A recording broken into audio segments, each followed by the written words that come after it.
పురుషులు ప్రతి స్థలమందు కోపమును సంశయమును లేనివారై పవిత్రమైన చేతులెత్తి ప్రార్థన చేయవలెనని కోరుచున్నాను.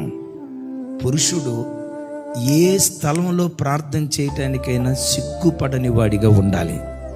ప్రతి స్థలమందు బ్రదర్ చర్చిలో ప్రార్థన చేసావు, ఫర్ ఎగ్జాంపుల్ ఫంక్షన్ హాల్లో మెయిన్ రోడ్డు మీద బ్రదర్ ఒక చిన్న ప్రార్థన చేయండి అని అన్నాం అనుకోండి, కొంతమంది ఏమంటారు తెలుసా, నేను కాదన్నా సిస్టర్ బాగా ప్రార్థన చేస్తుందన్నా అంటే ఇప్పుడు అక్కడికి సిస్టర్ గారిని తీసుకురావాలా?